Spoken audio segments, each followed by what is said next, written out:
Just like it. Like I'm Hulk Hogan, put on Good morning, y'all. Then I hit her with the slow stroking.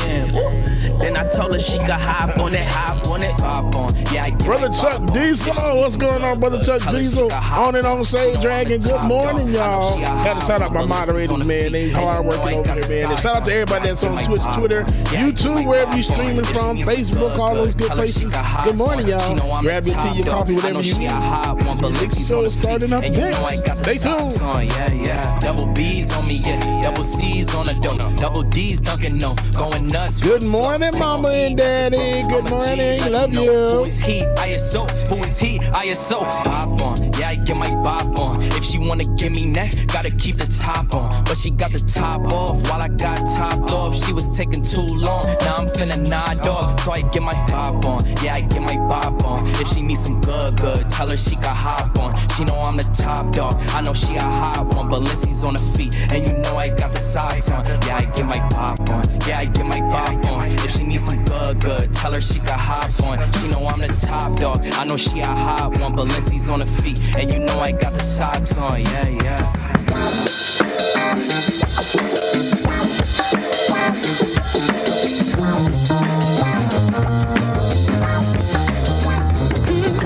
Baby, you set my soul on fire.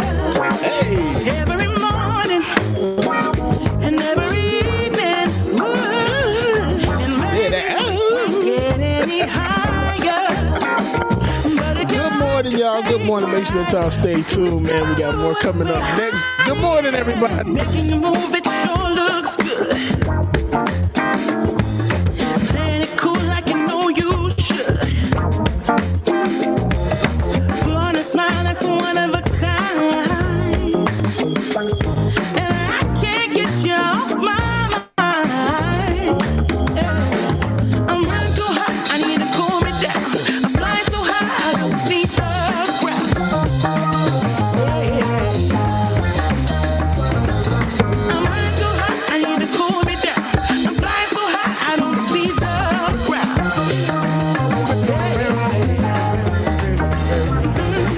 Baby, you set my soul on fire. Every morning and every evening. Ooh. And maybe we can't get any higher. But if you like to take a ride, we can discover what we're hiding. Shout out to everybody that participated in the hood over the weekend. I saw some of y'all walking up there. Let's talk about it. The way that you move is like a love machine. Come be my king and I'll be your queen. I'm running so hot, I need to cool me down. I'm flying so high, I don't see the ground. Come on, Church Organ. I'm running so hot, I need to cool me down. I'm flying so high, I don't see the ground.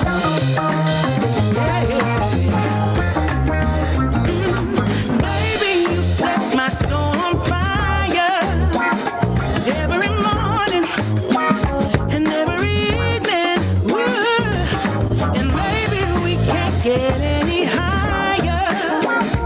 But if you like to take a ride, we can discover what we're hiding. Baby, you set my soul on fire. Every morning and every evening. Ooh. And maybe we can't get any higher. But if Good morning, everybody. Good morning. Y'all make sure y'all stay tuned, man. We got more coming up next.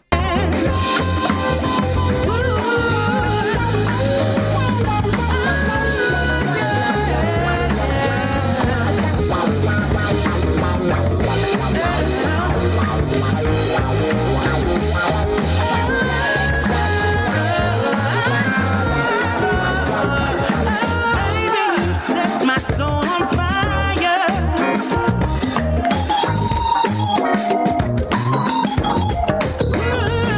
That organ, Baby, man. we My God. can't get any higher.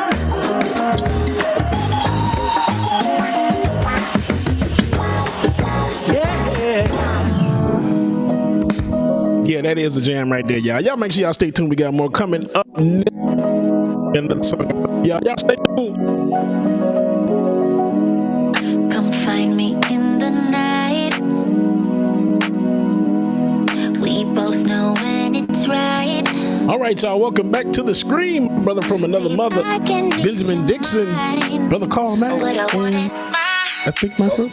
Hey, good morning, y'all. Good morning, brothers. Good morning, gentlemen. How's it going, everybody? Welcome to the Benjamin Dixon Show. I am, of course, your host, Benjamin Dixon, joined, as always, by none other than the exclusive DJ Exclusive. How's it going, man? Pretty good, brother. How about yourself, man? Man, it's good to see you, man. It's good to see you. It's good to be seen.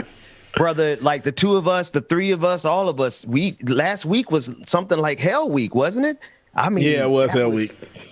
Bro, we here, and you've been setting our soul on fire. Thank you for what you're doing on the music, in the ministry of music, as we call it here. Brother Carl Mack. It seems like it's been a month of Sunday since the three amigos, the three musketeers have been together. Right, Dr. Mack, it has. It has been. It has. That's what it feels like for real. It really has been, man. Brother Mack, it is good to see you back here as always. I know you have been doing what you do and challenging the entire structure of the Western civilization on your off time, in between teeing off on the 18 hole Baptist Church. There you go. Did you get any good time in this weekend? Right. I always get good times in, not necessarily on the golf side, but certainly on the continuing study of our history. So I've been wrapped up knee deep into that, or neck deep into that. But that's a good thing. Well, it seems as though, Brother Mack, you and I finally found a place where we vehemently disagree with each other, and it would be in the realm of foreign policy. How about that?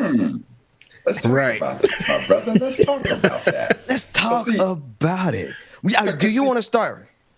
Yeah. See, so let me, because I brought my books just in case you needed some references. I got a couple here for you, and then the rest are back here. But go ahead. I'll let you start. I just want the listening audience to know real quick that this is about to be real good. So I'm gonna yield the floor to my brothers right here, because when I saw it in the background, I'm like, oh, this is about to be good. Okay, I'm sorry, y'all. Go ahead. Okay, well, listen. You bought your big encyclopedias. I'm gonna just break out the coloring book on this one. Okay, let me just use the coloring book. I want you to imagine an example. And all of us know this very well in our own lives. Somebody, some friend of ours, some family member who needs to borrow money. And when they come to you about borrowing money, the first thing they want to do is tell you about the payback. Oh, I absolutely promise you I'm going to get the money back. Not only am I going to get it back, but here's the time when I'm going to get it back. Right. All of those things. And there's a sincerity in their heart when they do that. That's the way America was when she went to Afghanistan. When she needed the locals, she made an absolute promise. I promise I'm going to take care of you. I'm going to do this. But then when you give that person that money and the time is approaching, when it's time for them to pay back, they now want to tell you all the other issues that they have in their lives as to why they can't pay you back. But you hearken back to the moment that they were standing in front of you, begging and pleading with such a sincere heart. That's right. That Peter is not going to rob Paul. Peter is going to pay Peter's debt. That is what this situation is. And now when we talk about a failure in the plan, see, we're simply looking at the plan of simply exiting Afghanistan. Well, understand, Ben, that the plan also is communication. And how many times have we heard Biden say this? I want to be straight with the American people. Well, Biden, you could have been straight with us early in the game. You could have had your military genius there, and you could have said the exact same thing that Senator Sass said, and that is that America is going to uphold this promise. But now to us as Black folk, breaking a promise to us, well, see, we understand that, see. So this is, again, of America doing what she does best, breaking those promises. And of all the people to do it, the one person who wants to stand before the bevy of cameras, and I guarantee you, you have an ample amount of footage where Biden says, I want to level with the American people. I want to be straight with the American people. I want to be transparent with the American people. Well, Mr. President, you could have been straight with us. You could have been transparent with us as part of your plan to have a good PR to communicate to the American people that, look, make no mistake about it. There have been 3 other presidents prior to me who have wanted to exit Afghanistan. I, as the 4th, don't want to give it to the 5th. So there is going to be an exit of Afghanistan. Make no mistake about it. I campaigned about it. I stated that. And now we're in the process of implementing a plan to do that. And now here I have my military. I got the chairman of the Joint Chiefs of Staff. I got the Secretary of Defense. All of these people who were saying, as part of our efforts in Afghanistan, here's why we went into Afghanistan. And now you got all the people that you targeted as a result of 9/11 that you can look at and say, we've taken this person out, this person out, this person out. You've done all of those things. But now your military personnel, your geniuses are going to say, as part of our exit strategy, it is important that the people who have been our allies, who have been by our side, that we take care of them. And right now, as part of our exit strategy, we are looking to remove them because we know based on the past performances of the Taliban, of Al-Qaeda, of ISIS, of all of these people, that they are going to seek revenge on any of the people who we now refer to as allies. Republicans want to refer to them as refugees. But we know that our allies, we made a promise to them because of their help in helping us to achieve success. And those people who created the largest terrorist attack in the history of this country, 9/11. Those people we made a promise to, and we're going to fulfill that promise. That is what America does. Because the next time we go into a country and we need local support, we need to be sure that people can look at us as a nation who keeps his word. So part of the failure in his plan is not only the exit itself, but it is the communication to the American people that he could have absolutely done and been able to prepare us for an orderly, good sandwich and not this soup sandwich that he's created. My brother, the floor is yours. Man, I love you. I love this. This is amazing. I heard a critical linchpin, and then I heard an assumption that I want to review with you to make sure that I heard you correctly. There's a hell of a linchpin in there where you said it is analogous to Joe Biden and America letting down black folks. Historically, they have shown how they would come to the dance with us and leave with somebody else, how they'll promise us one thing. I heard you correctly on that one, right? That's the analog you're drawing. Well, and I don't disagree with that one. I don't disagree with that truth, because that is what America does.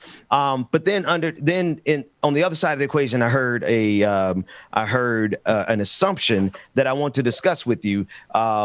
One that you said that we know that these people, speaking of the Taliban, they are going to seek revenge on anybody. That's an assumption that you make, and I want to make sure I review that with you. No, Ben, it's already been reported that the Taliban is looking for any and all who were allies to the Americans during their occupation of Afghanistan. And that's already a fact. That is not an assumption. And what are the Taliban doing? What is the report saying that they're doing with those people once they get them? That they're literally going to, what do we think is going to happen? I can tell you one thing, Ben. Past performance is a very good indication of future performances, right? Yeah. And so what do we know about the Taliban in the past for anybody who have been allies to anything that is contrary to them, let alone the Western Empire, or let alone America? So I think it's pretty clear what the Taliban is going to do when they find these refugees, because when they find these allies, because if indeed, Ben, the deal was that we're going to let bygones be bygones, then why go try to find out who the allies were? Why do you think they want to find them? I don't know, but it is a spot of ambiguity, is it not? And it's funny. It well, I mean, it's ambiguity that you have to complete with past history, with data from history, correct? I'm sorry. I think I'm missing that, because I think that anytime the reason you look at the past is to give you some indication of what your future can look like. If CNN had evidence that the Taliban was executing people, would that not be on the news right now? I'm sure it would be. Absolutely would. So why would CNN leave it to your imagination to assume what the Taliban is doing, going door to door, when we know for a fact that if there was a single thing nefarious whatsoever, CNN, somebody would be there leaking the footage to one of these mainstream organizations. There would be no ambiguity whatsoever if it was happening. Would you agree? Well, Ben, let's look at it this way. If everybody has left and the Taliban has taken over in the manner that it's taken over, Tell me what reporters are going to be there to report that, if indeed that were happening. So when you talk about assumptions, that is where the assumption is on your part. There's still women reporters on the ground right now. They are dressed differently. Yeah. But so are they allowing those reporters? Do you think that the Taliban is going to allow those reporters to follow them around, knowing that they are hunting down any allies, and then to watch what they do with those allies? Are they allowing are they allowing cameras inside of America and inside of Guantanamo Bay to show us exactly how they're interrogating anybody that they have at Guantanamo Bay? Of course not. So where's the assumption there? We're talking common sense here, my brother. I think we do have the technology to be able to see what they are doing within like 1 inch of their breathing patterns. Who's making the assumptions? Do we? I mean, we literally have footage. That's how we understood what Edward Snowden released to us. I mean, there is surveillance footage capacity of every inch of Afghanistan. Okay, both from the satellite. Wait, I just read that, like that's got to be a point of information that we can agree on there, that there's no part of Afghanistan it's not a point that's not covered. Wait, I want to make sure that you hear me clearly. That Afghanistan, that we can clearly see what's happening in Afghanistan, whether it be through GPS, intelligence. If there was people being killed in Afghanistan by the Taliban, we would find out about it. And why would we not? Is the Taliban so great that the United States government would not be aware of atrocities that are happening right now? Well, I can tell you what, the Taliban is so great that that in a record number of time they took over the government. Now, as to your assumption about how great the intelligence is, our technology is, if our technology was so great, why did we even need local allies to help us secure information if our technology is so good? I mean, that's human technology. I mean, that's human resources. That falls into the same category of intelligence. Then that comes into the point that if it was so good, then why is it that we even needed them? I'll come back to that. You're the one that's laying the claim about the technology being. It's pretty clear why the Taliban is looking for allies who supported America, but that does not get. What evidence? But what evidence? Biden turned this into a soup sandwich. But what evidence do you have to support your claim? The claim of what? Of what the Taliban is going to do? Yeah. Well, I can tell you what evidence I got. Look at the number of people who rushed to the airport and were so desperate to get out that they even hung on to planes that took off. That's how desperate they were to get out. Why? Because they absolutely know what the Taliban is going to do. So look, Ben, I don't have to stick my hand in fire to know it's hot. Trust and believe that.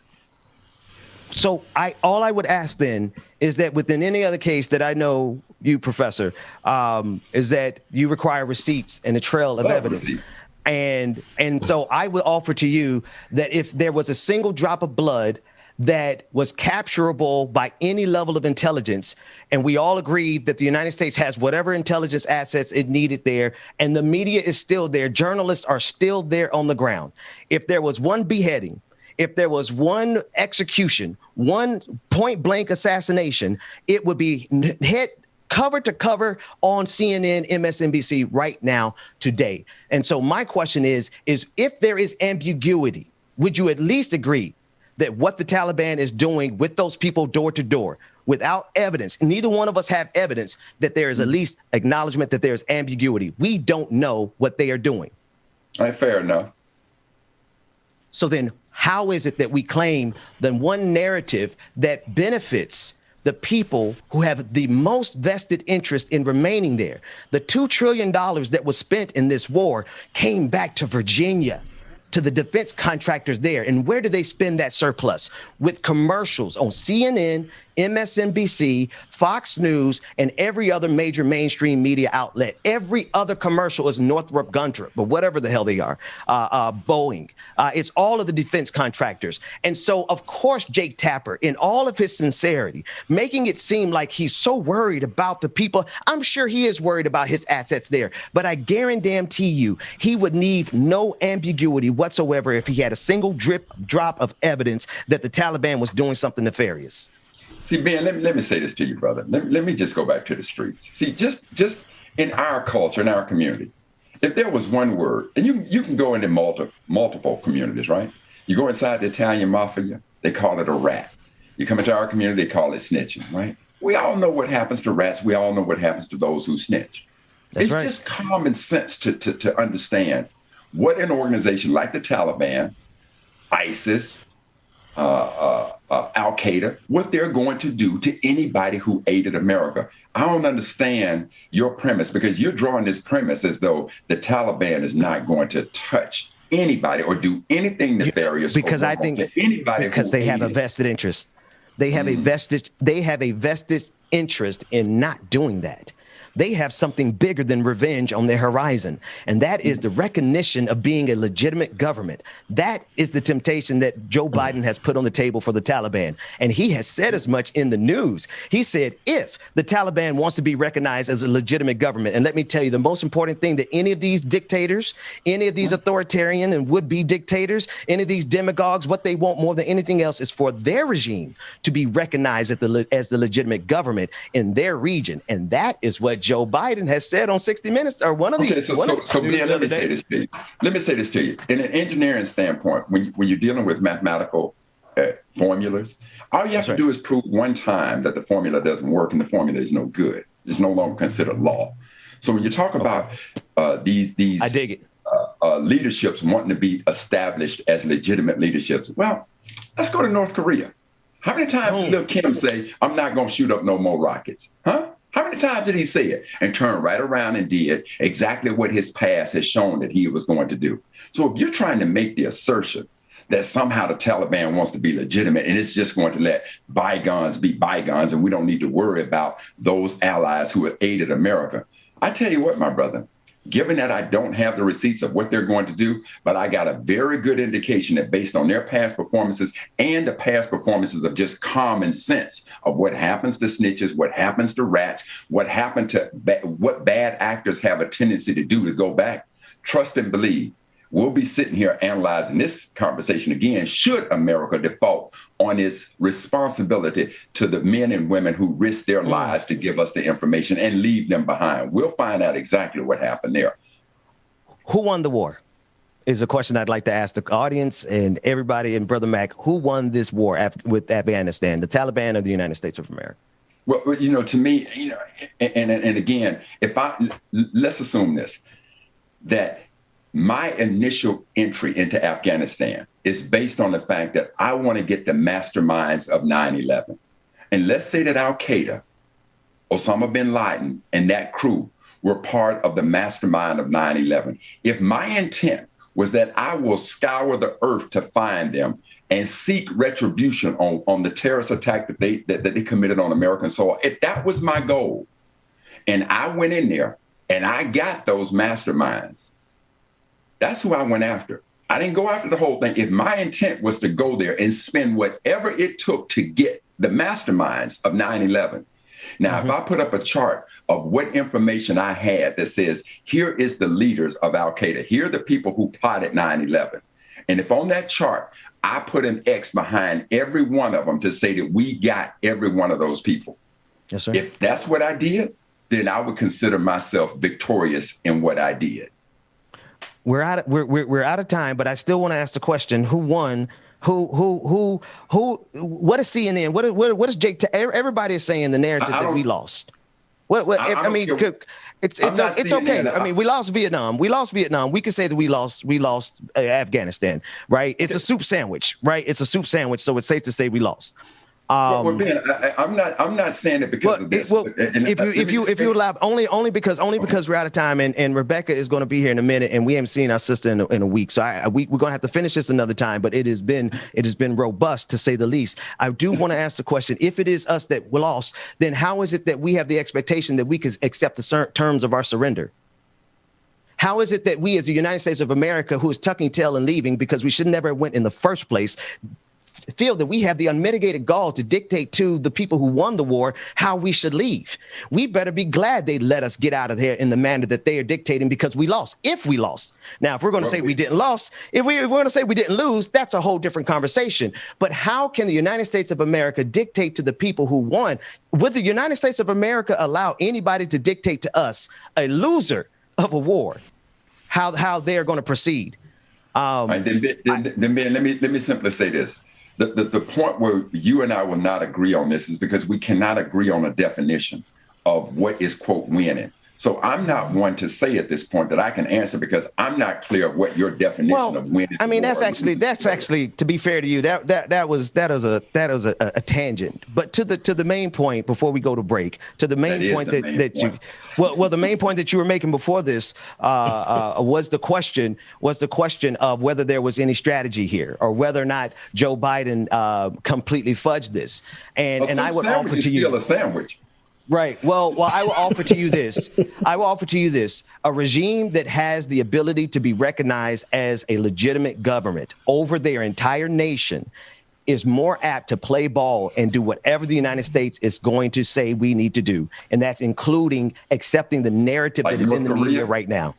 Exactly like North Korea. And exactly like China. Because you're working with if I could be so bold before we go to break, you're working with the assumption that the United States of America has the right to dictate the international terms. And I just don't agree with that assumption. You're the one having that. You're the one thinking that because America is so powerful that everybody's going to kneel down and do exactly what America says. That's the point. No, I'm saying in Afghanistan, as the losers of the war, we should have an expectation that we're going to leave based on the terms that are prevalent. I'm not going to accept the loss of the war because we haven't defined that. Do y'all think there was a winner though? Like honestly, there was and this somebody said it good in the chat. The defense contractors are the winners of this. Nobody won this war. If anything, we went over there and did what we needed to do to get Osama bin Laden. If anything, we should have been out after that. I mean, what's the point of being over there for 20 years? We agree that who won was the defense contractors. If we knew exactly why we went to Afghanistan, if indeed it was to get the masterminds of 9/11, and you could identify who the masterminds were, and you can say, we got them all. If that was your intent, then clearly you won. But now if your intent is something else, as being what I think you're alluding to, is that it was far more than that. Because again, we do know, now Ben, I will agree on this, that we do know that if an economy, if a country's economy is in trouble, one way to stimulate that economy is war. Make no mistake about it. Yeah. I absolutely agree with that. And if a media outlet is in trouble, I just want to say that this is a great place for us to have these kind of debates because ain't nobody gonna back down from their opinions on here. I love it. I told Brother Mac I'll tell Brother Mac you got a head start. You got a head start with that imperialism. Look, no, Ben, I agree on the media. It is clear in the media. If it bleeds, it leads. So the most atrocious a story is, the more they want to do it. There was a point in this time where the trial of the century was a black man killing a white woman. So I get it. I get that part of it. Occam's razor. Whatever is the most simplest, that I think you would agree here. Whatever is the simplest explanation is most likely true. Would you agree with that? Let me chew on that a minute. Okay, so then let's chew on it on a break. DJ Exclusive, get us out of here before Rebecca comes and fire all of us. We'll be right back with Like It or Not after this. All right, y'all, make sure y'all stay tuned. My sister from another joining us momentarily in the comments. Right. Let me. How you going live when you look me in my eyes and you it's the ultimate winner. They're trying to make all types of deals to get those minerals in Afghanistan. That's what it's all about. It's the land. It's like they did with Africa. But anyway, I digress, y'all. Good morning. And make sure you stay tuned. Like It or Not is coming up next. Rebecca's in the building. Good morning, y'all. While we waiting for Rebecca, let me see. I should have known when I met her back at Midtown. That dogwood when I was going through a rough patch, but it's all good. I even told her. All right, y'all, go ahead and get our new patrons read off, our new patrons and new Twitch subscribers real quick. Let's go ahead and get to this real quickly, man. Oh, shout out to the brother Chuck Diesel who joined the BPD Patreon. Shout out, brother Chuck. We appreciate you, man. Dan M. Good morning, y'all. We have C. Roller Dragon. What's going on? And Wes Crosby, our new Twitch subscribers. We we have one corner, so black as myself. Sunday, Green Man 137 resubscribe. Andy from Ohio, good morning, Andy, resubscribe. Mimosa Dragon resubscribe. Station Worshipper resubscribe to Palm. Civis X resubscribe. Nemo 1870 Dragon resubscribe for 6 months. Hey, OnlyFacts TV rated our channel with a party of 2. Tricky Nurse Dragon gifted 1 community subscription with a subscription. Sammy Lynn the Con Dragon gifted a subscription to Rachel Letney and Bestie 1. Then Cyclist cheers 600 bits and Sis Cute Cat cheers 500 bits, man. We appreciate y'all, everyone. And if you want to become a member, you can, like it or not, patreon.com/like it or not, patreon.com/like it or not.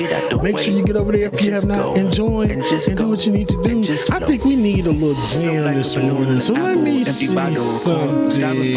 And most dead bodies, you killing me, homicide. Look at your lying eyes, I should have been better laced cause I failed. This what happens when you scroll and you got so much music. Boom, there it is. Okay, I had to stall, I had to filibuster for a minute.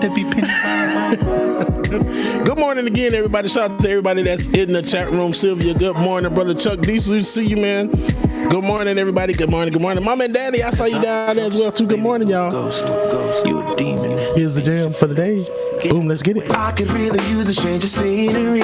Yeah, everybody smoking all the greenery. Yeah, the matches they were handed down to me, but I'm still fly. Shelby Hall, good morning. I know. I only saw one person say something, David, so I think it may be their system, but I don't know. Fill a bubble, roll it. Roll the dragon, fill a bubble. I like that. Good morning, everybody. B, good morning. Mama, good morning. Keisha, good morning, y'all. Oh, Braf 1984, good morning. Six Dragon Daddy. On the go, Sage Dragon. Shout out to you, moderator. I see you. Jerry Johnson, Nat, hey, good morning. Laura Estrada, good morning. Melanie Dennis, the T, Mara, Patricia, Lisa Noel, Sunny Wright, Melanie Dennis, good morning. Tyler Agnew, Lou Kang wins. Lou Kang wins, good morning. Courtney, the SLP, Ranger Soul, good morning. Kev Z, Afraid Night, Brother Tiger, good morning. Julius Dennis, Keisha Bed, Tiger, I said you already, but good morning again. Derek Fuller, good morning. I saw Nicole somewhere in here. Brenda, good morning. Shout out Brother Infinite Content. Woo! Who else? I hope I'm not reporting anybody messing around, but Patricia, good morning. Susan, good morning. Eric, good morning. Brenda Johnson, good morning. Ear Hustler, what's going on? A.R. Walker, man, good morning. Good morning. Brenda Johnson, I see you. Goku. Good morning, Brother Laura Estrada. Love y'all. Meaning if I miss you, man, drop y'all names down there at the bottom. A lady 24/7, good morning. Carly Wynn, good morning. Alicia, good morning. Anna Hart, good morning. No Human Humanist, good morning. William, good morning. I think that's it, y'all. Gonna let y'all jam out a little bit down to some music because Bubba is out of breath. And make sure that y'all check it out as well, too. Today, I will be on the Pascal Show at 11 p.m. Eastern Time. 11 p.m. Eastern Time. Make sure that y'all rate the Pascal Show channel, okay? That's everybody on Twitch, Twitter, YouTube, wherever you are, man. Rate the channel. Your boy Bubba will be on there. You do not want to miss it. Mark, Dwayne, shut the hell up. Mark S., good morning.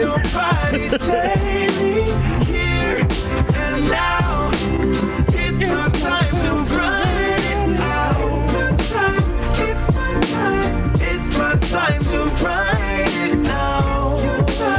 It's my time. If you're on the bus, Keisha Bed, I got you. Hey, if you could look at Keisha Bed's message in the chat room on YouTube. Laura Strata, I appreciate you. Thank you. The Pioneer, good morning. 8 a.m., not 8 a.m. So directly after when I'll be over on the house, okay? Lily, good morning.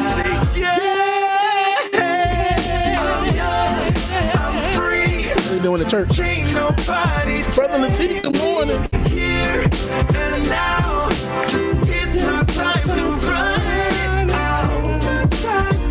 Seconds, good morning. It's my time to ride. I'm young, I'm free. Can't nobody Okay, I think I'm ready to come back now because I hear everybody talking in the background. I'm like, ooh, how do we get to this conversation? Okay, I got you. It's my time to ride now. It's your time. Oh.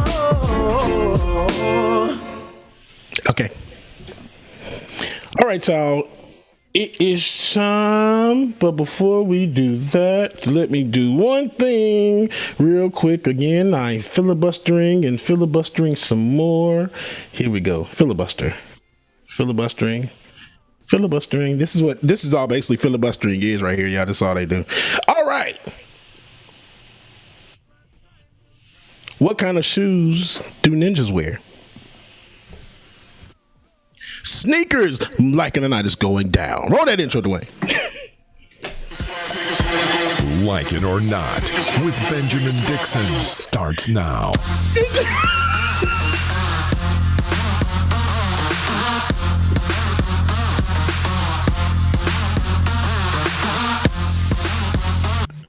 Good morning, everyone. Come on, hell. I can't stand you, morning. James Bubba. I can't stand you, James Bubba Weird. Because there's a I'm gonna tell you something. If the show is like it or not, I like it. Thank Brother you. Mac. Thank you so much. What? I'm like, anyway, I'm gonna stay in my business. Welcome, like Thank that you. word, Freedom. I missed you guys. Hey, look, man, the queen came Missed out you there too, like sister. lion. And The not queen care who came out there doesn't like like it. lion. I'm like, Thank you, Yeah. Dr. Matt. I am too sleepy for this. Yeah, I'm on 2 hours of sleep. Rebecca, it is good to see you though. How you doing, Queen? I'm doing good. Just catching up. Actually been in talks with my brother. He's my brother who actually lives in Haiti. He's and he lives here as well. He's actually going to come to over here this week, pick up some things that I've collected or that I've purchased, and take it back with him to Haiti. He's taking a trip. So he's going to directly bring it there himself. And so we're putting together our funds to get the transportation correct. So a lot of that has been going on. I took a week off of work to handle a lot of this because they wouldn't look. I have to point this out that my job is trash. They would not give it to me off, y'all. And I had to explain to them the what was going on. And so when I did explain that to them, because I know it's not only me as an employee of this company or this corporation that has been affected by what's going on.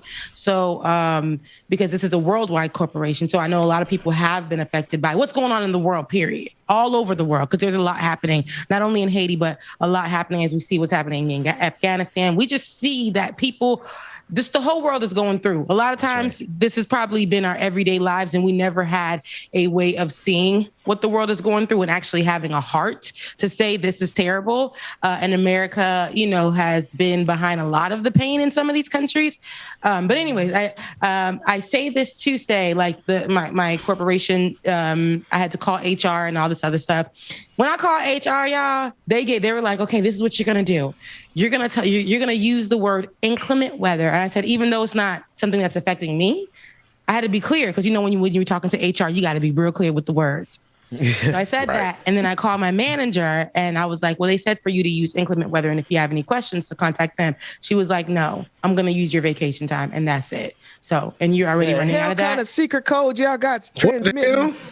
She said, you're already running out of that. So, and I was going to use that for the holidays to go see my family, but that's not going to happen. And I'm okay with that because I took the week off. I said, just take my vacation days. I need to gather some things to take over to my family. Like, I got things to do. You think I'm about to sit around here knowing my family is hungry, naked on the streets, over here calling for, hell no, I ain't doing that. So anyways, I did all of that. And I ended up taking a mental break and going to New Orleans, Louisiana. My uncle lives there. But I ended up going to New Orleans on only for, you guys, less than 2 days. It was my best friend's birthday, and I wasn't going to go. We were all going through so much, and I was like, you know what? Let's just do it. Let's take let's just go and have a day, like take a day. Went over there. They require vaccination cards everywhere in every business. So a lot of the places were empty, like on our strip where we were. So it felt good. You had to be 6 feet apart.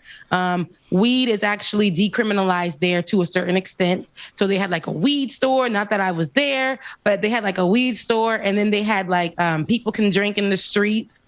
If the cup is not glass, it was just a lot happening.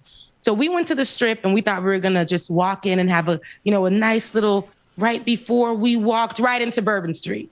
Bourbon Street was a fool. That whole street was full of Delta variant all over the place. We stepped at that intersection.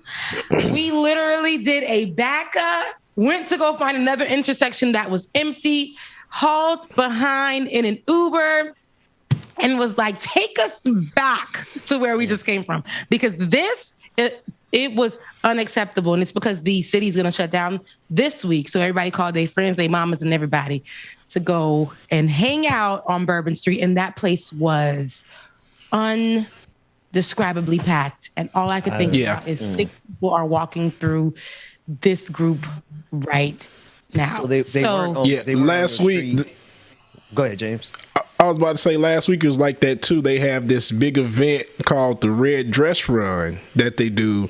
That was, I think, last week or the week before last. And they canceled the event, but that didn't stop people from going, because I know a lot of people from Atlanta that went in their red dresses. And I'm not talking about females. I mean, females too, but a lot of guys, red dresses.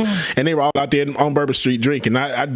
They were all out there. Delta was definitely in the building.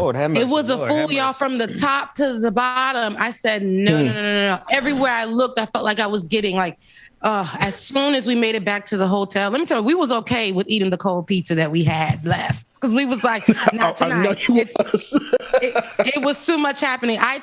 We all just scrubbed our bodies. Even though we didn't like walk into it, it just felt like this air, the people here, like, somebody's gonna get sick. COVID was in there. In my Fat Joe voice, COVID was in there. Okay, it was in there. Okay, COVID was in there. So, but I did have a good time. It was good seeing the people of New Orleans. I like the people of New Orleans because when I got there, I used to go there every summer, but I never got a chance to experience it as an adult there.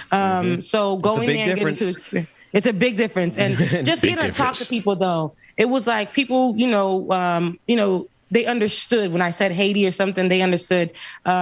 People, they were like, we both are a resilient people, and we talked about what a lot of people went through living in Louisiana, particularly the New Orleans area. And, talking about the pay, talking about how a lot of people are underpaid there. Me just going through conversations with folks, getting a tattoo, because I did get a tattoo there too. But you're just going through all kinds of conversations with these people and talking about a lot of things that are happening in the world and being able to relate. It was a very good 24-hour getaway. I was getting ready to talk. I was getting ready to be like, you out there living your best life in this Delta variant. I was getting ready, but I remember the week that I was out in the streets, the 2 weeks that I was out in the streets, I did not want to come back in. So I feel you. Like, did you go to the Acme seafood and burgers joint? Oh yeah, my gosh! They serve those char grilled oysters that are like a spiritual experience. Did you go there? So I did have char grilled oysters, but I went to somewhere. Like I said, I was only in New Orleans. There was only places that you can go that were like you had to have your vaccination card. So anywhere that was packed, we weren't going to go because we felt like a lot of those were being broken in those areas. So we just happened to run into on accident, and shout out to my girl Edina. It's her birthday. So we actually just went with the flow. God led us away from what was packed and ridiculous. And we accidentally ran into I put the wrong address in, and it took us to a seafood house that, we had our separate room and it was just us in there. There was like, that's dope. And we just ate, and I was like, let's try these oysters. I'm not really an oyster girl. I'm a muscle woman. Yes, ma'am. So when I tried those oysters, I said, oh my God, is it alive in my mouth? Didn't know. So I just had to throw it back. But it was the sauce and stuff on there was good. You guys, it was just good to get.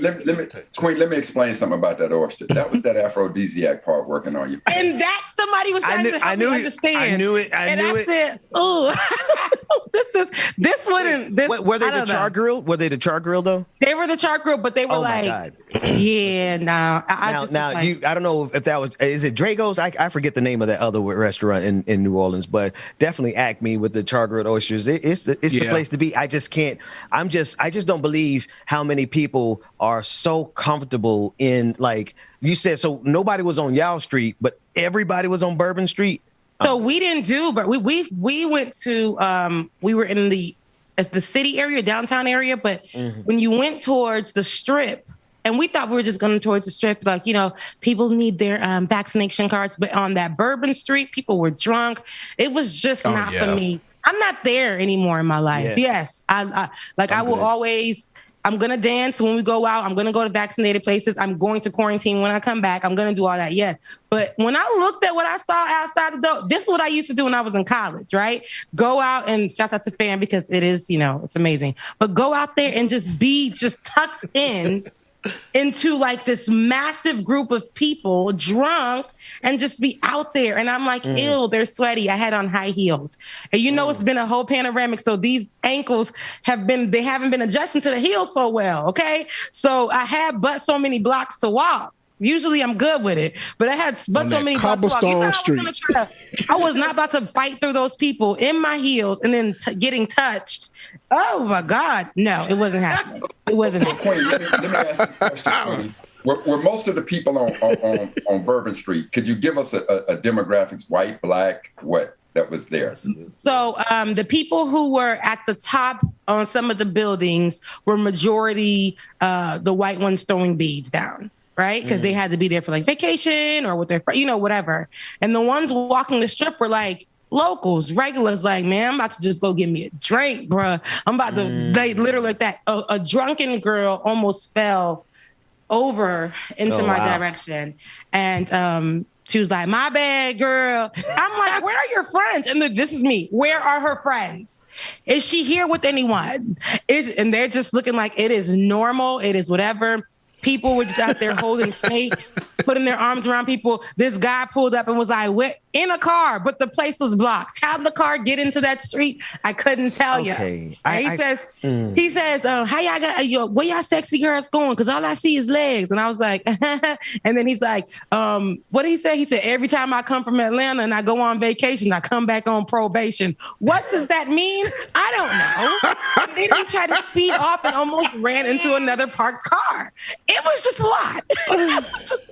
Well, he comes back on probation. He comes back on probation because of them oysters you were eating. I'm just saying. Okay, see, this is too much. But I had a great weekend. But now it's back to reality. Reality and getting this stuff to Haiti. You guys, I'm gonna drop those links again, or drop the links to you guys, so that you guys can see how you can give. If you want to give directly to me, you can. I'm not saying that you have to, because you don't. Because I'm gonna go ahead on my own, use my own funds, and get it to Haiti and my family. If you want to, you can give to me, but that is not something I'm going to do. Rebecca, hang on a second. We raise money in decency and order. Put up her Cash App. I just want to tell them because there's no reason for you to go on your own dime. There's literally no reason for you to do that. When we've done this before, and I know, and everybody knows, nobody needs me to vouch for you. Everyone who has been on this journey listening to you understands that at your heart that whatever fund they send to you is going to be used well as you take and get this stuff to Haiti. So put her Cash App up on the screen, and I need everyone. She ain't the Red Cross. I hate the Red Cross. And I say that because we know what's happened with that, with their up to $50 million, $500 million that never made it to Haiti. 6 homes built with the Red Cross. And they, on their website, they proudly state that they raised that much money for Haiti. There's nothing to say where it went, how it went, what it did for Haiti, not a thing. A lot of other organizations. So the trusted organizations, if you guys would like to give to organizations organizations. I'll go ahead and send that list again. So towards the end of the show, that's it, David. Towards the end of the show, we can go ahead and put those up, and you guys can choose which one you want to go to. Those are the trusted ones, and they're right there working in Haiti. And for local ones, if you near your home, you, Ben, and Bubba, I'll let you know, because there is a legacy center out there as well. It called Spark, right? Yeah. And so I will let you guys know about that too. If you can't travel too far, but however you can help, that's all that matters to me. Rebecca, and for anybody who wants to donate feminine products, please. A lot of people are forgetting about that, but please, feminine products are very, very, very, very, very important. And I would love for us to remember that and add that to anything that you're doing. I love you guys. Mean it. Yes, Ben. Yeah. Please get that same link that you're putting into all the chat rooms right now. Please give it to David. David, grab that link. That's what we need to make sure that it's a part of the podcast, because all the thousands of people who watch and listen, or rather listen there, let's make sure it's a part of the description for the podcast. So if you're listening to the podcast, please click on this link so that you can get the list of trusted organizations, because of every reason Rebecca just listed, namely the Red Cross. Right. We're not messing with the Red Cross. Hell no. No. Hell no. N-O. No. N-O-N. Okay? Shakari. But yeah, I'll drop that when I get that up. And, other than that, let's get this party started, because I missed y'all. Hey. Much. I missed y'all. I missed you guys so much. I would watch you guys and I was like, this is really, really good, but something is missing, and it's me. So here I am on this Good Monday, and I'm ready for us to definitely get the show started. Well, Rebecca, I could say most assuredly that the show is not the same without you here. Let me take off my glasses here to say this part so people see it in my eyes. No, we really stand in obviously solidarity, not just because you're our sister, but because the people of Haiti, they're our family, like literally. And so when you're not here, it ain't the same. That said, people been giving our sister hell, and I want to say a whole lot, but I want to yield the floor to you. What you've been watching with Shakari? So with Shakari, we know that we have been on her side, and I hope you have that link of her interview, David, that I dropped. But oh, thank you. I wasn't going to say you, Dwayne, because I didn't want to bother you on my first day back. But I honestly believe that she's been being, attacked and under the microscope. But we have to take accountability for that too, guys. A lot of us, because this is what we do as fickle people in the world, we'll be right there for her in her saddest moments, and we're cheering for her because we're rooting for everybody Black, right? Everybody Black every single time. We're going to protect them because it's popular to protect Shakari, because it was just a popular thing at the time, right? And, we were inviting her to events. She was talking to the baby. She was pulling up. Now she was doing the promo for Donda before Donda was even a thing. Donda being Kanye West's album that has yet to drop. Then she has the Nike commercials, right? Everybody's referencing her. It just became a lot, and it's okay because we were gonna stick right beside her, right? Now she shows up on this race. Right, just like Americans, just like us fickle old people. She shows up on this race. Listen, because this is what we do to people in sports. We talk about this all the time on the show. She came in last. Let me tell you, it was like, there she go. All she was worried about was the press. All she was worried about was smoking that weed. All she was like, we were doing that to her, and that wasn't fair. And here's my thing about it. We got to take ownership. Hey, she came in last, we'll support her. But that was not even, to me, what we should have been focusing on. That other Black woman won. And the thing that U.S. media did was rush to come and kick Shakari while she was probably feeling in that moment, damn, I came in last. I got to work harder. I got to work smarter. I got to do better. As an athlete, just naturally. Right. They literally came in and started poking into the wounds that she already has. It wasn't just maybe, 2 months ago? The media stripped her down. And here we go. All of social media was just like, Sha'Carri, you need to just take this L. Sha'Carri, you just need to, nah. And when the press comes into her face, she feels like she has to defend herself in that way where it's coming off combative. So what are the press going to do? Like they did with everybody. I was just watching an interview about Allen Iverson, and it was the practice interview, and how for years they omitted the most important part of that interview, which changes the whole scope of how people would view Allen Iverson today.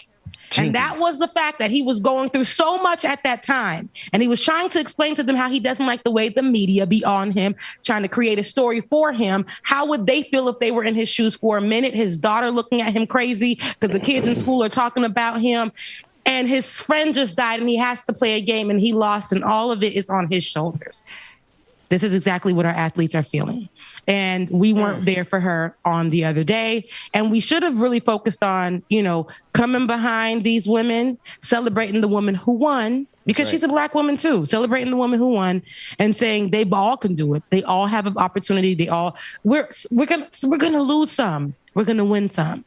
So anyway, I want you guys to watch this interview. I said all of that to watch this interview on how. Because I was about to say she got dusted. I'm gonna be the honest. He got dusted, and it ain't got nothing to do. It ain't got nothing to do with weed. Like you say, we win some, you lose some. I mean, I forgot the Jamaican racer's name, and I wish I remembered it. But we don't know her. She did good in the Olympics. Elaine Thompson Hurrah. Elaine Thompson Hurrah. And I may have pronounced that last name wrong. Shout out to Sis for being for the victory that she got, because we could celebrate both of them. We could celebrate. Everybody can be celebrated, and that everybody can be celebrated. Absolutely. For them to be this young. Well, before we get there, because that's going to be a conversation after we play this clip. Let's take a look at what she said, Sha'Carri. This is one race. I'm not done. Right. You know what I'm capable of. Count me out if you want to. Talk all the shit you want, because I'm here to stay. I'm not done.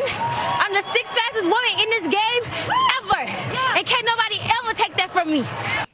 She's the Facts. Oh, come on. So so let's say this. So there are a few things here. When somebody is down, you're forcing them. We know Sha'Carri is very confident, but sometimes y'all, you gotta let somebody sit in they shit. Like, you just don't even bother that person.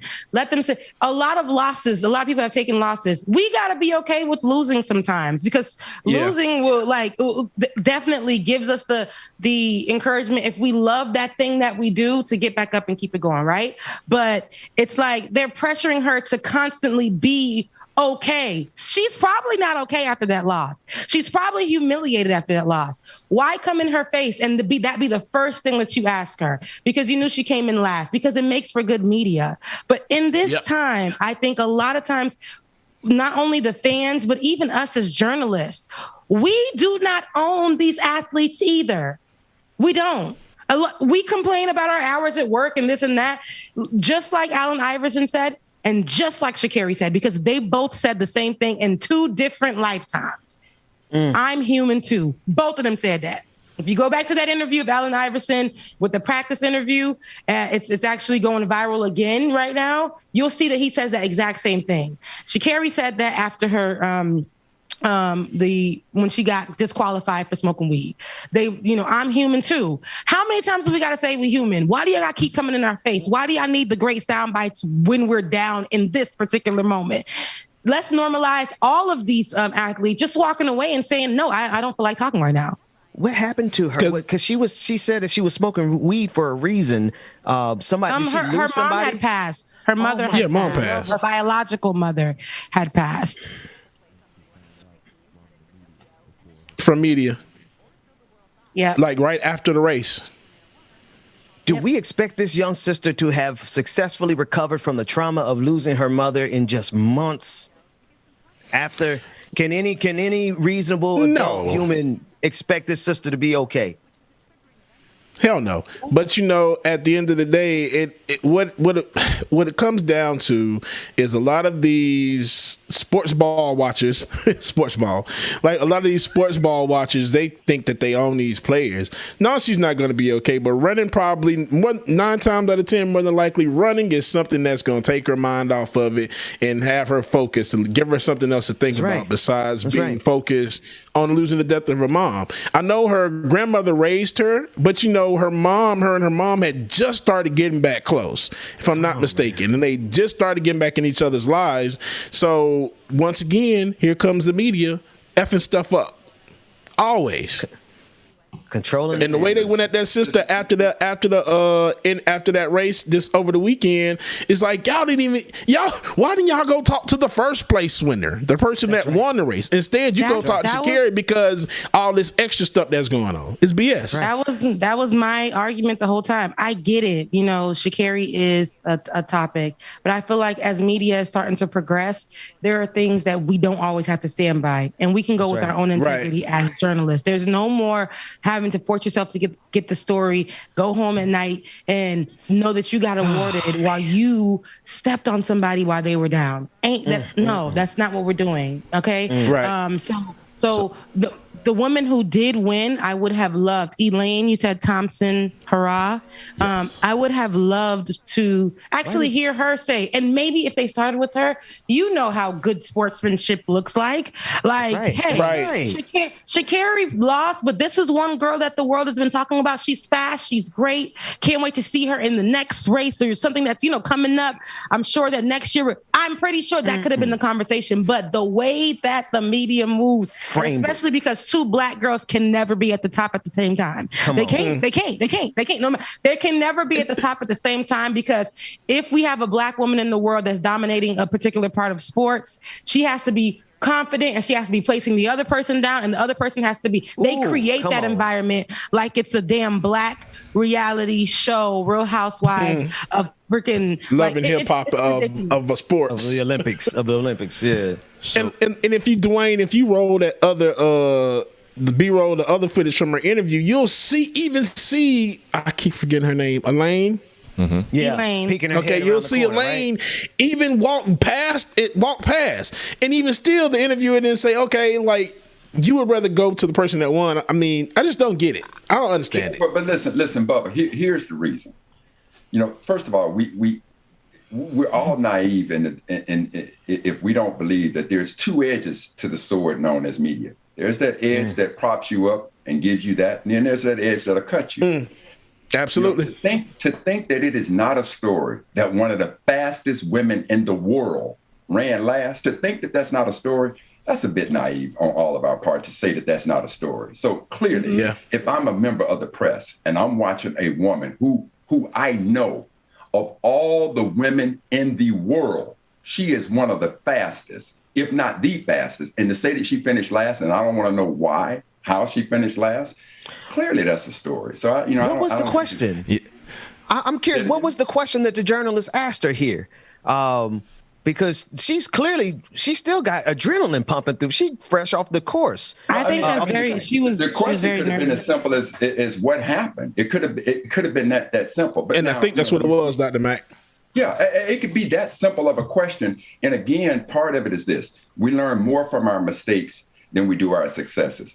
So part of what happened, the way I view it, is that when this situation occurred with Sha'Carri, and truly I believe that the U.S. Olympic Committee, the IOC, I think that they were very harsh in handing out that punishment. I think they were extremely harsh in that. That's right. But then that brought a lot of attention to the young sister, in addition to her own accomplishments as being the fastest woman for sure in America, arguably in the world. The fastest, not one of the fastest, but the fastest.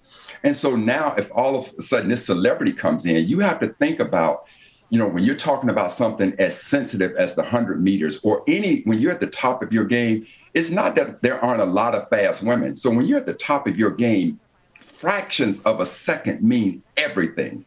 And so now if she's been spending a lot of time based on this attention that has come her way and doing everything except honing her craft, when she showed up at that particular race, the aspects of her life that were sidetracked because of maybe this new success, this new attention where everybody wants her on a show, everybody wants her interviewed, everybody wants her doing commercials. She didn't focus on her craft. Maybe that was it. I don't know the answer to it. But clearly, it is a story, family, that arguably the fastest woman in the world finished dead last. That is a story. Now, do you beat her up for it? Absolutely not. But is it a story? Absolutely, it's a story. So Dr. Mack, I'm not saying that it's not a story, but as a person of the media, I know how we are, and we know exactly what's going on. And I think that, like I said, it's for us to use our own discernment when we've seen all throughout what's been going on with people in sports, and particularly our young Black women.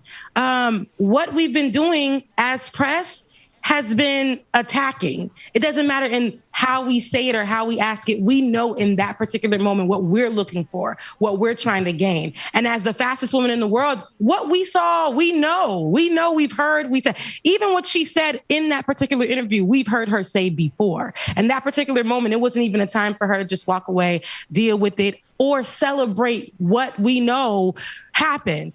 There's another person who won.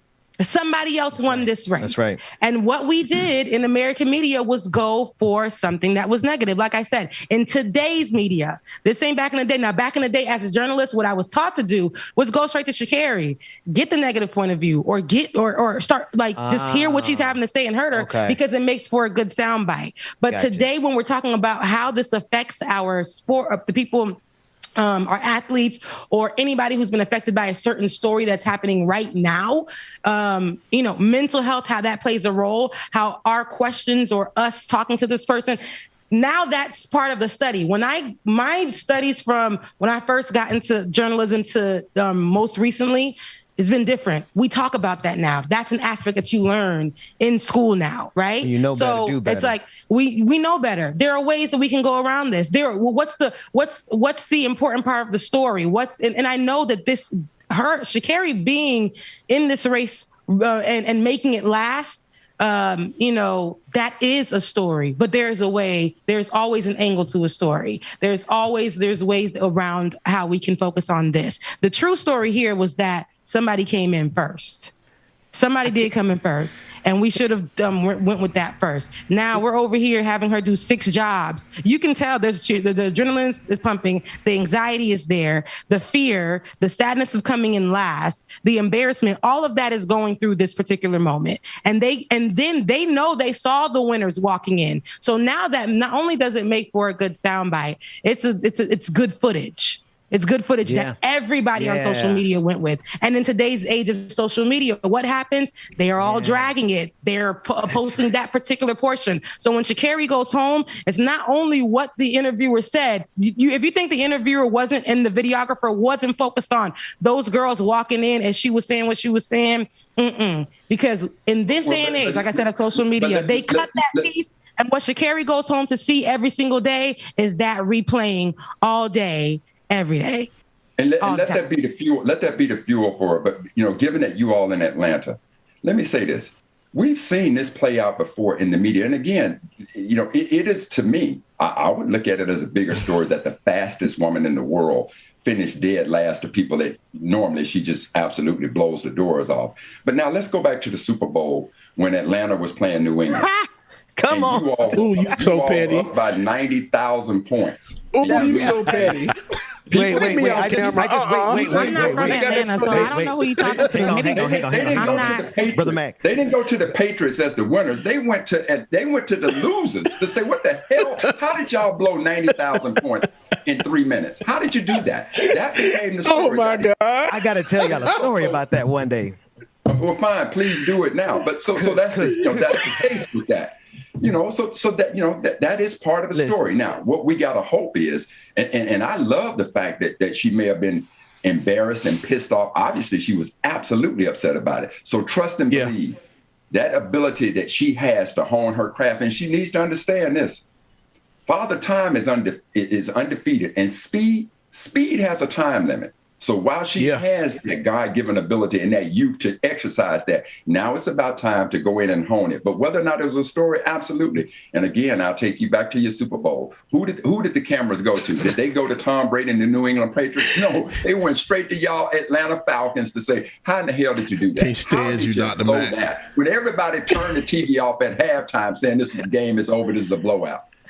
Did?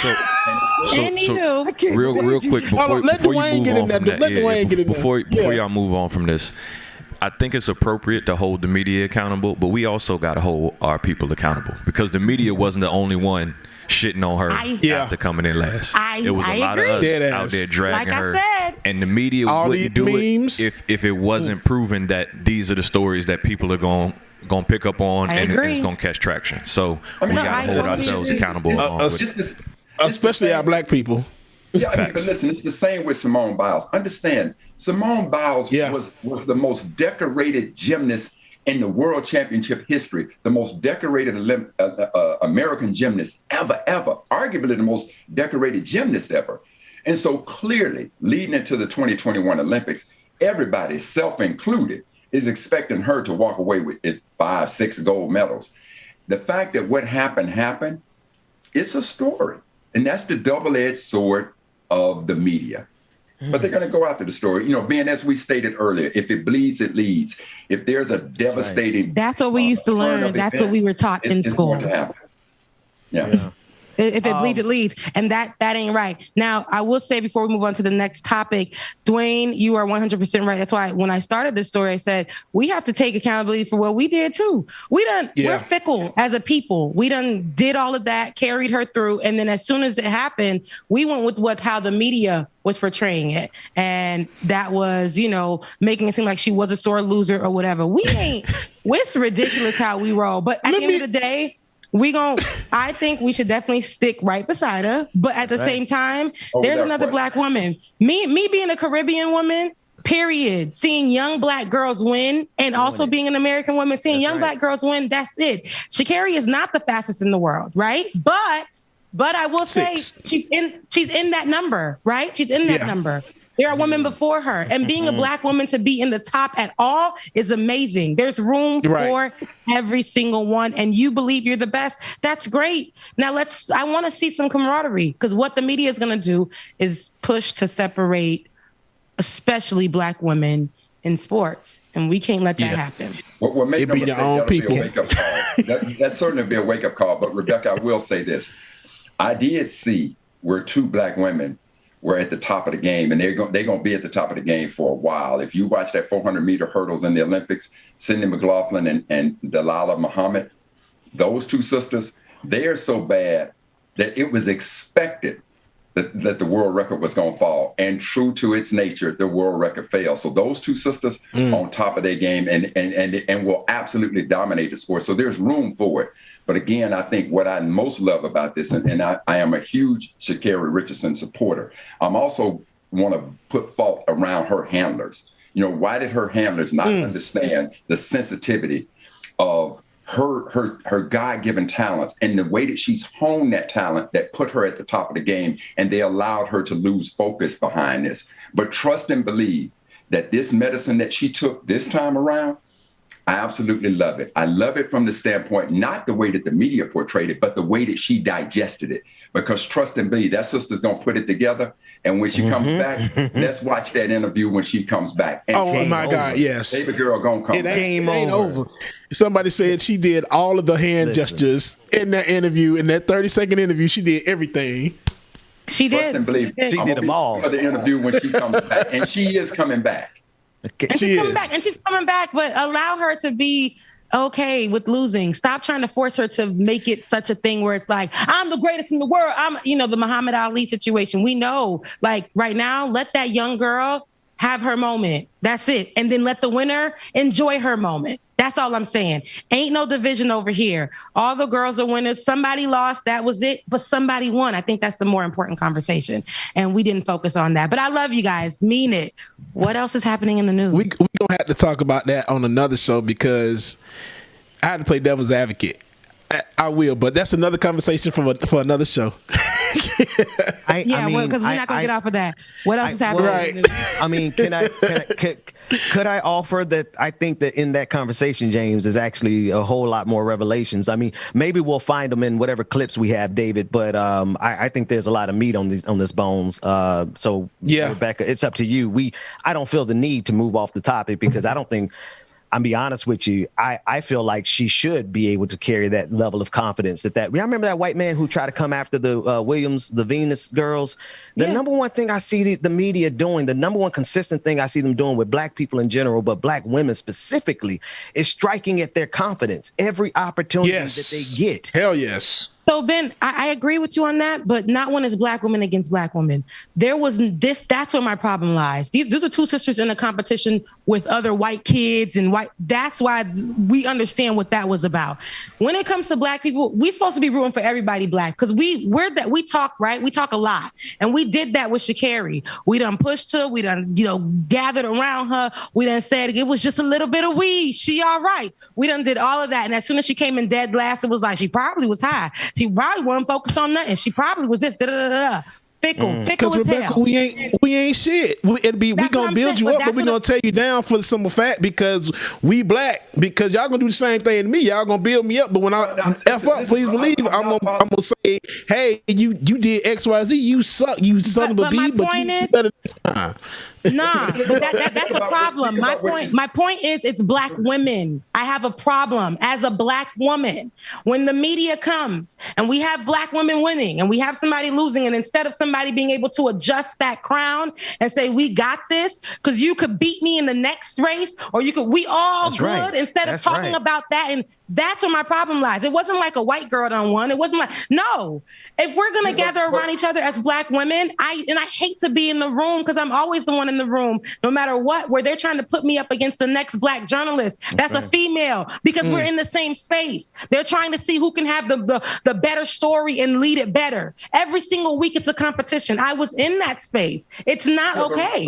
But Rebecca, listen, you said about the Allen Iverson interview, they didn't show the whole clip. So if the question was, now it's not that she lost the race. It's not like she came in second and then this became a big, she came in dead last. That's why it's a story. But but the other part is, if knowing the whole story, and before we start jumping all over the media, the media certainly has its place of blame. But what if what if they showed you an interview that said, let's hear exactly what the interviewer, the reporter asked her. If he simply said, Sha'Carri, what happened? And then she came with this type of response, then she made the story even bigger than the fact that it was huge already. Not that she lost, but that she came in dead last. Sha'Carri, what happened? You saw that girl came in last. You saw that she lost. And after she done fresh off you don't think that that's you don't think that that's a story? That's not what I'm saying. How did Atlanta blow up a 90,000 point lead in the Super Bowl? That's not a story. That is not what I'm saying. Because we can go back to what 10 minutes ago, I'm still going to stick right beside what I said. As a journalist, we seeing that girl come off of the court, come off of the track, knowing that she came in dead last, knowing, because as a journalist, you should know, she done went through whatever she went through in the last 2 months, knowing how all of these athletes are talking about the stress of their mental health that we are, as journalists, are adding to them, knowing all of that. No, there will be no way. Let that girl pass on by. Let her go to her coach. Let her have that conversation. And then we'll have that conversation. But right now, I'm going to focus on the woman who won. I'm going to focus because she's walking by. I'm going to wait and I'm going to have that conversation with her. Sha'Carri, what happened? We saw her come in dead last. We seen it. I absolutely want to ask Atlanta. And like I said, 90,000 and like I said, as a journalist, right, asking that question, I know my intentions, right? Good soundbite. I don't care if it's hurting you. I don't care. Good soundbite. I saw what happened. I do want to hear it from your point of view because it does make for a good soundbite and it helps people understand. But in this particular moment, I know that you're probably really hurt. I know that you're probably really sad. I saw you lose. I saw that you came in last. Even though all the confidence that you had 2 months ago, how we were all building you up, all of that. This is not a particular time. And I guess that's for me as a person with the heart who has grown from asking the worst questions as a journalist to people while they're down so many times.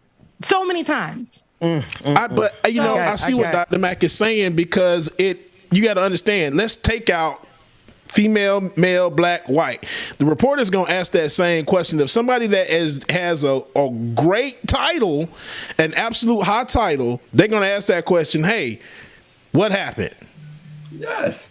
Yeah. I can't take it out because this was, like I said, there's always going to be, and I don't care if the person that was talking to her was black or white. Because like I said, I've been put in a position where I've asked ridiculous questions as a journalist. But like I said, my integrity comes into play. I have grown a lot from what I was taught originally.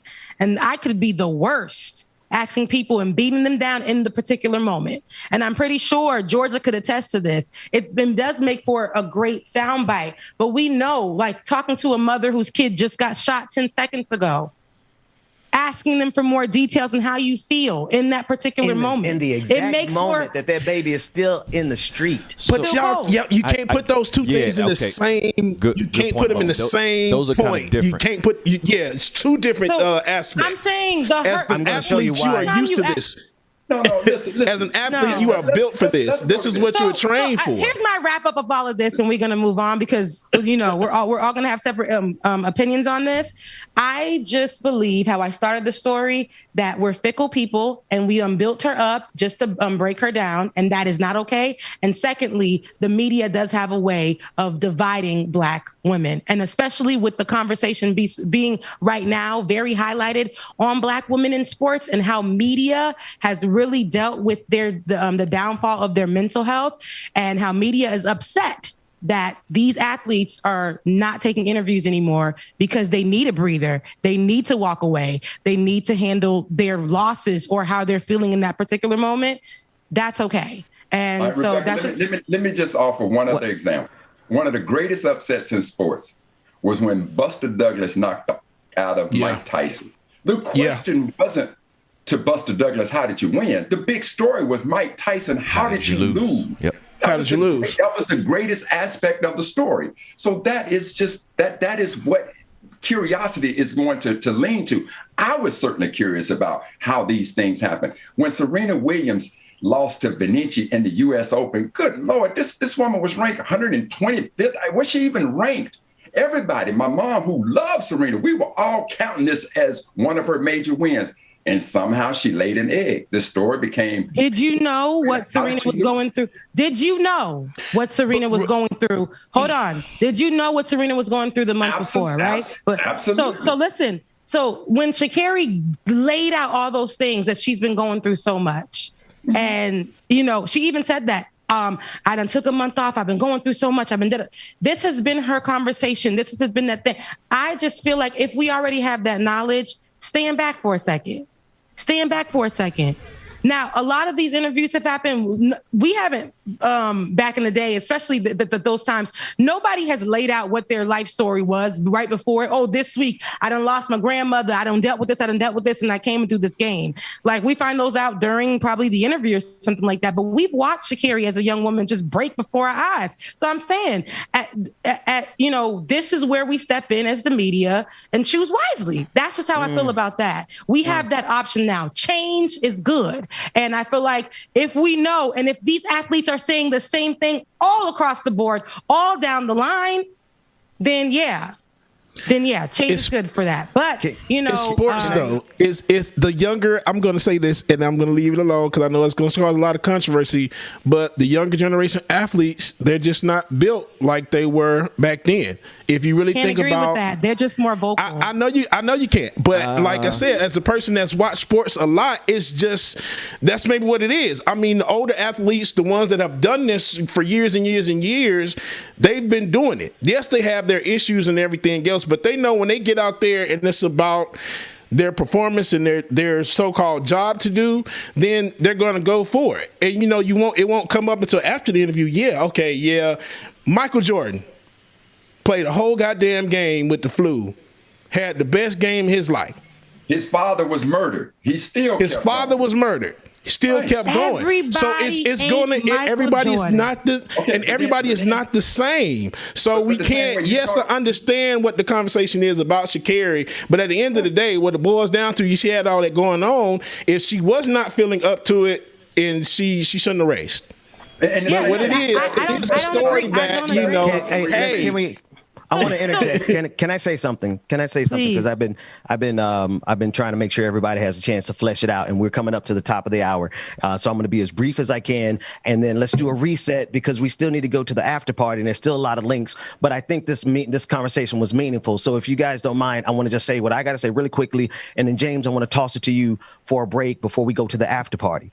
I will say, Rebecca, you mentioned Georgia. Georgia's number one point, her message is changing the narrative, because as all three of us, Georgia, yourself, and myself, we would agree, the media has full control over the narrative that we have in the country. And while there are differences between what happens in police shootings and the cops and the sports, I will give you that. But I think we could all at least agree that we need to hear that reporter's question, simply because it's important. I think context matters, because I honestly, Rebecca, I did not know that there was an entire other portion to that Allen Iverson clip. I never, all these years, I never knew that was there. And that just shows us how powerful the media is at controlling the narrative. I'll give you one example, and then we go to a break. Freddie Gray, killed in Baltimore. I know it's not apples for oranges, but I want to show you the power of them controlling the narrative. This brother's dead and in his grave, right? He's not on trial. The people who were on trial were the officers who threw him in the back of the paddy wagon, unattached to the paddy wagon, and ultimately he broke his neck. They were on trial. But what did the media make the conscious decision to do? The same thing they have a knee-jerk reaction of doing in any instance when they come encounter with black people. It doesn't matter. It doesn't matter. I know Michael Jordan, but Michael Jordan lost some games too, right? And I know it doesn't. Sha'Carri, here's what I would say about a narrative. If we're going to latch onto a narrative, it's the fact that this sister about to come back hella hard, and she's going to come back hella strong, and she's going to have a victory. But to Rebecca's point, I need to hear this journalist question, because if I know the journalists, they would have done to her the same thing they did to Freddie Gray, who's already dead. They researched Freddie Gray's mother to find out that she had a drug addiction that she was recovering from. And that was the headline during the trial of the murderer of Freddie Gray. It is so insidious what the media does in our country, y'all. They do it all the time. They do it in sports. They do it in police shootings. It's not apple for apples. But Rebecca, I have seen them do this. And this is the last thing. Can we go to break? I have seen them take two women who have been pitted against each other in other circumstances. And you know what they do? They give them a chance to show that sportsmanship. All right, good job. And that's the story. But then they got the Nancy Kerrigan effect. When they found out, it's even better if we pit women against women. Oh, if we could pit black women against black women. Those clicks are golden in journalism for sports. And there's a body of evidence to suggest that. So I just want to... Let's hit to a break, James. Well, David, what's that? Oh man, are we transitioning folks to the? I'll leave that to y'all. Are we staying public? Or are we going private, Rebecca, James? There might be some language in one of the clips we're going to play in the after party. Oh, it's a good day as any. Let's go private. Go to patreon.com/like it or not. And more importantly, I mean, what we've been talking about is important. But Rebecca, make sure that we get the link to all the people, all the organizations that are trusted organizations for Haiti. Let's post that again. Let's make sure we attach it to the podcast. And this is a reminder, anyone who's listening to the podcast, please click on that link. And then if you don't, please click on Rebecca's Cash App. Put it on the screen for me. Does Rebecca have a PayPal? Because there's some people that are international that can't use Cash App. Yeah, Rebecca, my give us your PayPal PayPal. My email, RebeccaAzor@gmail.com. That's my first name, last name @gmail.com. You can utilize it that way. So. Please send donations to trusted organizations. And I would tell you, everybody knows Rebecca is a trusted person to take care of. There are no Red Crosses in this house. That said, James, DJ Exclusive, no Judases in this house. There are no Red Crosses in this house. Give us some music to transition to the after party. Like it or not, patreon.com, like it or not. Stop the black women division. Agreed. That has to start with us, though, not the media. That has to start with us. Okay. Ooh, you said a word there, Brother Dwayne. Tell me your mind right now. After after party coming up next, man. Y'all make sure y'all drop me that link in that Slack for the after party, y'all. And make sure that you tune in at 11 p.m. 11 a.m. Eastern time. 11 a.m. Central Eastern. 11 a.m. Eastern time. Join me on the Pascal show, y'all. Pascal show, 11 a.m. today, man. Make sure y'all drop no rain after the end. And it's gonna go down, y'all. Y'all make sure y'all stay tuned, all right? I thought we would be just fine, and I thought your heart was like mine, but let me find out you've been going around throwing shots, running plots. Come on, man, tryna block my blessing, but no need for comparison. Happy Monday, everybody. Happy Monday. Make sure that you have the best Monday there absolutely is to have, and we will see y'all soon. After party starting up next, man. Make sure you stay tuned. Pay me what you owe me for, I make what you've been Justice, good morning, Justice. True. Tell them I need my money right now. Round me the juice, they stole out my crown. Sorry, hell yes. I know my value. I'm gonna recoup. Justice, I appreciate you, Justice. My loyalty, I let you in back then because I couldn't see, but now it's clear you ain't ever been true to me. My intuition ain't ever lied, I had to leave. Handle your business. All right, y'all. Do what you think you need to do to get your revenge. Hey, David, Holy Dragon says that the Patreon won't leave till last Friday. Y'all got that? Block my blessing. Did y'all hear me? But no need for comparison. He was the number one, Dwayne. Hey, Dwayne. Yeah, I'ma go through just to go through. Patreon links are still leading to Friday's show. So we want to get that right before we end. Yeah. Tell them I need my money right now. All right, y'all, we're going to stay live over here for a minute and get that worked out before we go to the after party. Make sure that everybody has the correct link. I know my value. I'm gonna recoup. Girl, we saw.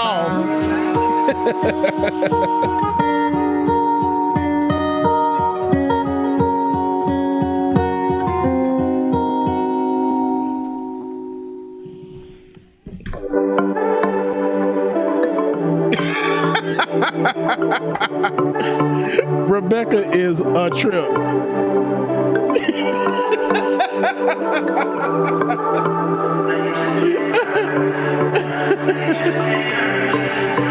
Sticks and stones may break my bones. Rebecca back here talking about that tattoo, y'all. No, you just can't hurt me.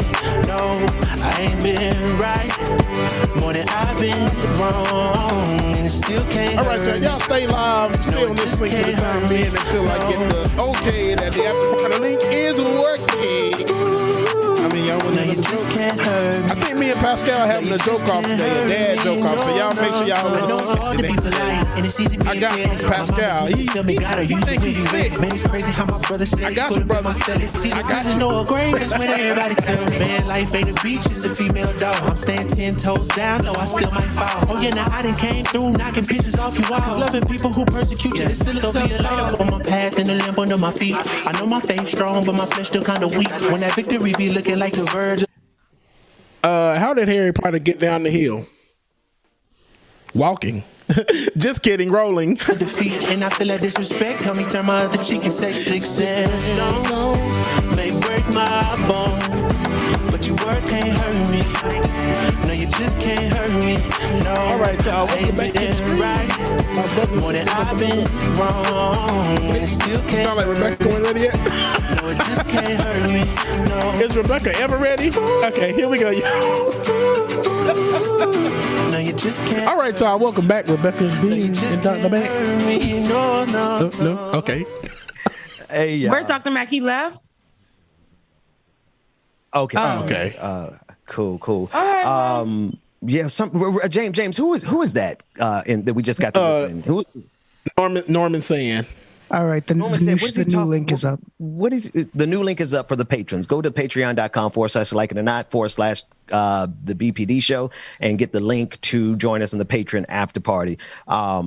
there's something they keep saying something about 10 toes deep. I'm hearing that in everybody's rap now. 10 toes down. 10 toes down. 10 10 toes down. It's either 10 toes down, made it out the mud, or you came from the trenches.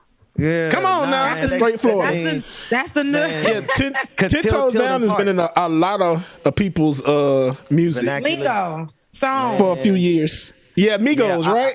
Many. They got it. You got go back to the Texas rap with Zero and all, man. I like the way Light 'Em Up. Tilden Park used it. Like he said, I'm a sync with the earth. I'm aligned with the stars. 10 toes down. I'm like, all right, brother. Anyway, great music. I have a question. Been so old. 10 toes down. Have y'all seen firm? Have y'all seen my word? Right.